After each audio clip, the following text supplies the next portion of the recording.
देता है कि जनता का कांग्रेस के पक्ष में कि काम अगर कोई करके दिखाता है, मुश्किल समय में अगर कोई खड़ा होता है, संवेदनशीलता के साथ अगर हमारी आवाज को कोई सुनता है, तो वो कांग्रेस की सरकार है। बीजेपी की तो विपक्ष की भूमिका भी नगण्य सी नजर आती है।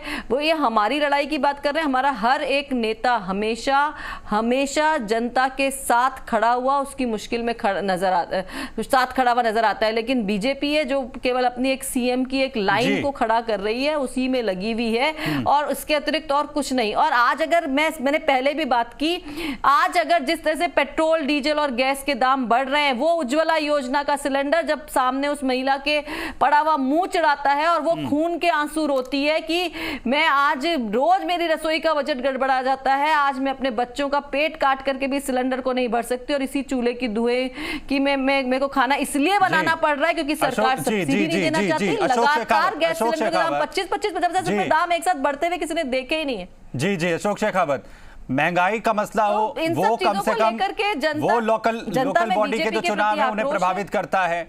वैक्सीनेशन के मसले को भी कम से कम मैं मानता हूं, क्योंकि हर एक व्यक्ति को जो वैक्सीन की जरूरत है वहां पर किस तरीके का मैनेजमेंट जो है वह हुआ है। और अगर राज्य सरकार की इसमें जिम्मेदारी थी तो केंद्र पर लगातार सवाल जो है वो कांग्रेस उठाती रही कि आखिर कितनी संख्या में डोजेस जो है लगातार मिल रही हैं। राजस्थान के अंदर कोरोना काल के अंदर बेहतर काम हुआ, ये तो खुद प्रधानमंत्री ने कहा कि हाँ राजस्थान के अंदर जो है कोरोना को मैनेज करने के लिए राजस्थान की सरकार ने बेहतर काम किया है। तो फिर अगर ये लोकल बॉडी के चुनाव हैं, आम व्यक्ति को ये मुद्दे लगातार छू रहे हैं, उज्ज्वला योजना का जिक्र बार बार जो है वो यहां पर ज्योति जी कर रही हैं। आपने उज्ज्वला योजना के जरिए सिलेंडर तो दे दिया, लेकिन वो जो महंगाई है उस महंगाई के उन दामों में क्या एक गरीब व्यक्ति, एक रिक्शा चालक या एक छोटा रोजमर्रा के काम करने वाला व्यक्ति जिसकी मजदूरी, जिसकी दिहाड़ी जो है दिन की 500 रुपए या 600 रुपए है, वो आखिर उसे कैसे भरवाएगा? उसके लिए कोई इंतजाम हुआ? ये चीजें तो कम से कम लोगों को इंपैक्ट करती हैं। अशोक शेखावत जी, देखो कि जिस प्रकार से मैं आपके माध्यम से ज्योति जी बैठे हैं, मैं पूछना चाहता हूं, आप जनता के बीच में गए, आपने कहा कि बिजली के बिल क्यों बढ़ रहे हैं, वेट कम करेंगे क्या? टोल टैक्स को हमने जो मुक्त किया आपने वापस चालू किया, क्या करेंगे क्या? नहीं करेंगे। जिस प्रकार से अराजकता राजस्थान के अंदर फैल रही है वो करेंगे क्या? नहीं करेंगे।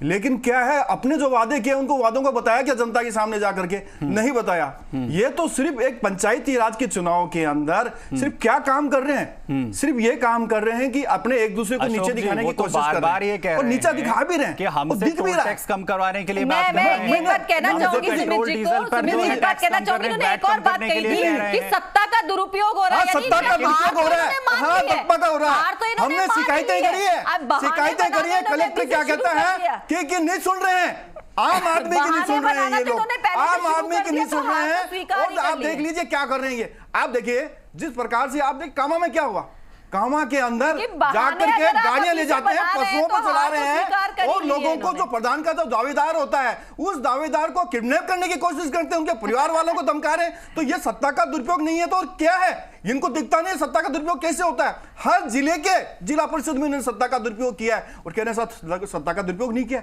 कई तो आकर मनरेगा मजदूरों को लेके आ रहे हैं बिठा के गाड़ियों के अंदर, किस प्रकार से सिरोही में इन्होंने किया वो नहीं दिख रहा इनको कैसे किया है। और कह रहे हैं कि आपने ये तो बता दीजिए कि आपने जो बिजली की बिल बढ़ा रहे हैं और 1 वर्षों की बिजली बढ़ रही है, उसके लिए आपका मिसमैनेजमेंट फेल था, कुप्रबंधन था कंपनियों के साथ। किस प्रकार से किस कंपनी को आपने क्या दिया कुछ आपने नहीं बताया।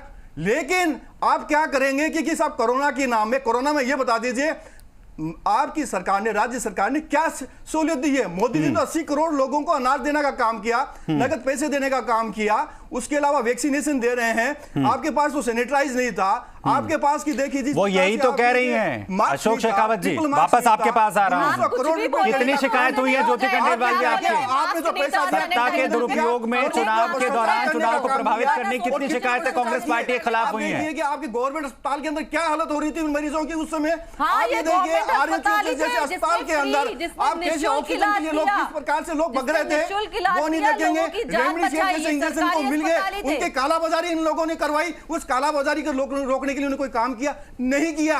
सिर्फ ये कि मोटी मोटी बातें करते हैं, क्या आप बता दीजिए, यूपी के मुख्यमंत्री बाहर निकलते हैं, एमपी के मुख्यमंत्री बाहर निकलते हैं, पंजाब के इनके मुख्यमंत्री बाहर निकलते हैं, इनके मुख्यमंत्री क्यों नहीं बाहर निकलते हैं? क्योंकि पता है कि जनता के सामने जाएंगे तो जनता हमसे पूछेगी आपने झूठे वादे किए, उनका क्या हुआ? वो वादे तो बताइए कि आपने ये वादे किए, कहां किए? कुछ नहीं किया। आपने कहा कि बिजली में आत्मनिर्भर बनाएंगे, आत्मनिर्भर तो बनाना ही है। आपने उनको आपके करंट जरूरत दिए है, आप लोगों ने किसानों को दिया, किसानों के लिए कहा कि हम बिजली रात्रि को नहीं देंगे, दिन में देंगे। वो सर्दियों में आपने उससे मुकर गए। और देखिए जिस प्रकार से फसल बीमा का जो पैसा इनका हक का था, तो इनको देना था, वो पैसा देने में इन्होंने इनकार किया। 5-5, 6-6 महीने लगा दिए खरीफ रबी के फसल। ठीक है, जवाब ले लेते हैं। किसानों की बात करते हैं, ज्योति जी, किसानों के लिए ज्योति जवाब दे दीजिए। ठीक है, ठीक है, ठीक है अशोक जी, अशोक जी ठीक है, ज्योति जी जवाब दे दीजिए। आया उसमें इन्होंने भ्रष्टाचार, जवाब दीजिए। जल जीवन मिशन के अंदर 15,000 करोड़ रुपए आए, जिसमें से इन्होंने 1300 करोड़। ठीक है अशोक जी, तो ये क्या इन्होंने किया, ये चीज ठीक है। बिजली का मुद्दा हो और केंद्र सरकार से जो पैसा आया उसका, बिजली के बिलों का मुद्दा हो, बिजली देने की बात हो, किसानों को बिजली देने की बात हो, बेरोजगारी भत्ते की बात हो, ज्योति जी जवाब दे दीजिए। सबका जिक्र कर दिया अशोक जी ने। बिल्कुल। मैं यूं कहना चाहूंगी कि बीजेपी के जो कार्यकर्ता हैं या जो बीजेपी के जो प्रवक्ता हैं या बीजेपी के जो जनप्रतिनिधि हैं, उन्हें खुद का किया हुआ तो केंद्र सरकार से कोई राहत दिला सकते हो, राजस्थान को कोई फायदा पहुंचा सकते हो, राजस्थान की जनता के लिए सेंट्रल में जाकर के अपनी बात को उठा सकते हो कि महंगाई कम करो, हमको ये इंजेक्शन उपलब्ध करवाओ, हमको ये ऑक्सीजन उपलब्ध करवाओ, हमको वैक्सीन जब राजस्थान को नहीं मिल रही थी तो यहाँ के कोई जनप्रतिनिधि 25 सांसद कभी केंद्र के पास गए हो? कभी नहीं गए। एक मिनट सुन लीजिए, आपने दोहरा दी बातें, वही बातें वापस कर रहे हो। मुझे बता दीजिए, आपके विधायक कहाँ बैठे थे? मंत्री आपके मंत्री घर में थे, आपके मंत्री घर में थे, और आपके नहीं गए। आपका फेडरल सिस्टम के अंदर चिकित्सा विभाग का विभाग किसमें आता है? आपकी सूची में आता है, राज्य सूची में आता है। तो क्या दायित्व नहीं बनता? राज्य सरकार के अंदर चिकित्सा विभाग आता तो आपका दायित्व बनता था कि आपके मंत्री गांव में जाके आप देखते, हमारे विधायक जा रहे थे, अशोक जी नहीं जा रहे थे, हमारे सांसद जा रहे थे। ठीक है अशोक जी, सुन लेते हैं, सुन लेते हैं। काल में क्या काम किया आपके विधायक? मैं आपको पूरा मौका दूंगा अशोक जी, आपको पूरा मौका दूंगा। ज्योति जी को भी सुन लीजिए, उसके बाद मैंने कहा ना, आपने तमाम चीजों को गिनवा दिया। आपने बेरोजगारी को गिनवा दिया, बिजली के बिलों को गिनवा दिया, आपने किसानों को बिजली देने की बात को गिनवा दिया, वैक्सीनेशन को आपने गिनवा दिया। इन तमाम चीजों का जवाब ले लेते हैं, क्योंकि ये चीजें सारी की सारी जो है आम आदमी से जुड़ी हुई हैं, और लोकल बॉडी का चुनाव है, वही सब जो है सारी चीजों को निर्धारित करने वाले हैं। ज्योति जी जवाब दे दीजिए फटाफट। जवाब लेने के, लेकिन इनको पता है कि हमारे पास जवाब है, हमारे पास काम करवाए हुए हैं जिन्हें हम बता सकते हैं, इसलिए इनकी सुनने की क्षमता नहीं है। और इसीलिए सुनिए तो सही आप। अशोक जी प्लीज एक एक करके। ठीक है, ठीक है, ठीक है, ठीक है, आप बताइए ना, एक मिनट बताइए। बोलने की क्षमता होती है उतनी सुनने की क्षमता भी होनी चाहिए। सुनता है, हमें सुनता है जी, बोलिए, जनता भी बोलिए ज्योति जी। बिल्कुल ठीक है, ठीक है। 2.5 साल से आप क्या कर रहे हैं? जनता सुन रही है, हमारी मान अशोक जी, जनता हमारे साथ खड़ी है, हमको इसमें कोई डाउट नहीं है। और आपके इस तरह से बीच में बोलने से हमें फर्क भी नहीं पड़ता है। लेकिन मैं ये जरूर कहना चाहूंगी कि आज अगर हम किसी भी मुश्किल, आज चिरंजीवी योजना का माध्यम से हो, आज अगर चिकित्सा के क्षेत्र में निरोगी राजस्थान की अगर परिकल्पना की तो राजस्थान की सरकार ने की। आज जनता को अगर चिकित्सा सुविधाएं अगर बेहतर ढंग से उपलब्ध करवाने का काम किया तो राजस्थान की सरकार ने किया। आयुष्मान योजना को आपने मुश्किल समय में किया, लेकिन जैसी योजना को 2 साल तक आपने पटक दिया। योजना को आपने पटक दिया और 2 साल तक मरीजों को भटकना पड़ा। उसके बारे में आप बता दीजिए। मैं कह रहा हूं एक चीज के लिए बता दीजिए, आप एक रोज का बता दीजिए, एक भर्ती बता दीजिए, आप कौन सी बड़ी भर्ती आपने निकाली बता दीजिए, कौन सी भर्ती निकाली बताइए, कौन सी बड़ी भर्ती निकाली है? नीट का जो एग्जाम होता था 6 बार आपने निरस्त किया, क्यों निरस्त किया बताइए, क्यों निरस्त किया? प्रशासनिक कारणों से निरस्त किया। आप चाहते तो रोजगार नहीं मिले, रोजगार नहीं मिले, रोजगारों को रोजगार नहीं मिले। आपको लगता है कि ऐसे डिबेट हो सकती है तो आप ऐसे ही डिबेट करिए। नहीं नहीं नहीं नहीं नहीं, इस तरीके से नहीं, एक एक करके हम बात रखें अपनी।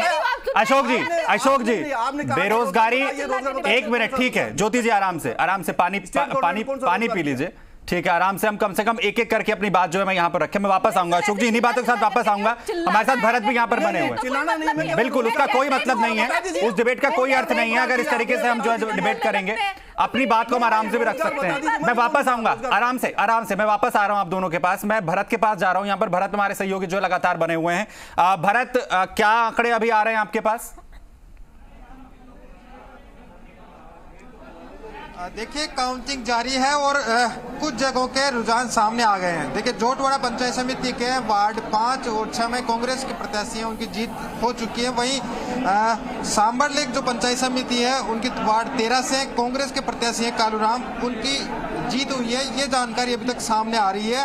वही वार्ड 1 से कांग्रेस के प्रत्याशी सहदेव गुर्जर है सांबर लेक से, उनकी भी जीत की बात सामने आ रही है। तो रुझान अब आना शुरू हो गए हैं। इस बार पहली बार है कि काउंटिंग में अलग फॉर्मूला अपनाया गया है, इसलिए काउंटिंग में समय लग रहा है कि सारे वार्डों की एक बार गिनती हो रही है। लेकिन अब रुझान सामने आने शुरू हो गए हैं। सांबर लेक में 2 वार्ड हैं जिनमें कांग्रेस की जीत हुई है। वहीं जोटवाड़ा पंचायत समिति के भी 2 वार्ड है जहां पर कांग्रेस प्रत्याशियों ने जीत दर्ज कर ली है। तो अभी तक तो जो रुझान सामने आए हैं उनकी स्थिति इस प्रकार है।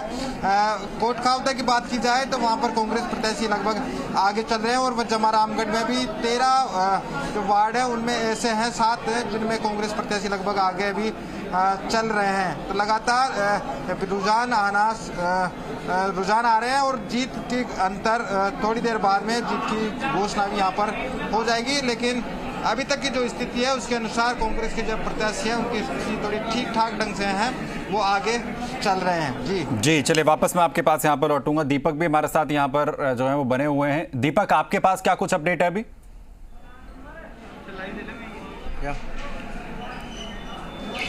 देखिए, मैं राजस्थान कॉलेज में हूं और अब परिणामों के जो रुझान है वो आना शुरू हो गए हैं। पावटा के अंदर बीजेपी, कांग्रेस सहित आरएलपी ने भी अपना खाता खोल लिया है। कोटपुतली में सबसे धीमी मतगणना हो रही है। यहाँ डाक मतपत्रों की भी अभी मतगणना शुरू हुई है। जालसू की यदि हम बात करें तो वहाँ पर काउंटिंग शुरू हो चुकी है। शाहपुरा में काउंटिंग शुरू हो चुकी है। विराटनगर में काउंटिंग शुरू हो चुकी है। और अब राउंड वाइज राउंड जिस तरीके से कह सकते हैं कि स्ट्रॉन्ग रूम से और मतगणना कक्ष तक, देखिए मेरे साथ ललित है। ललित, क्या अभी तक एक पंचायत समिति की अगर बात की जाए, वार्ड नंबर 1 से कांग्रेस की जीत हो गई है। कांग्रेस के सहदेव गुर्जर ने इसमें जीत हासिल कर ली है। तो वहीं सांबर लेक के पंचायत समिति वार्ड 13 से अगर बात की जाए तो इसमें भी कांग्रेस प्रत्याशी की जीत की बात सामने आ रही है। कालूराम जो सूत्रकार हैं उनकी जीत की बात सामने आ रही है कि यानी कि इन 2 वार्डों के परिणाम आ चुके हैं सांबर लेक से और इन दोनों में ही कांग्रेस की जीत हुई है। जी दीपक, देखिए, सत्ताधारी पार्टी है राजस्थान में कांग्रेस, और कांग्रेस लगातार इसमें बढ़त बनाए हुए हैं। भले ही कांग्रेस और बीजेपी लगातार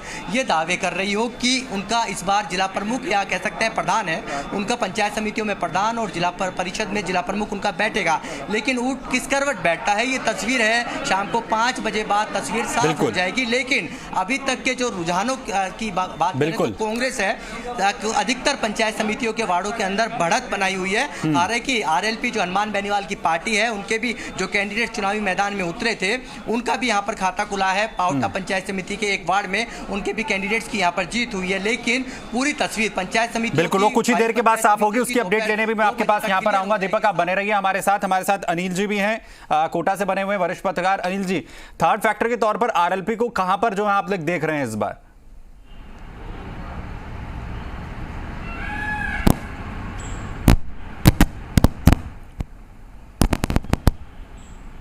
अनिल जी, आवाज आ रही है आपको?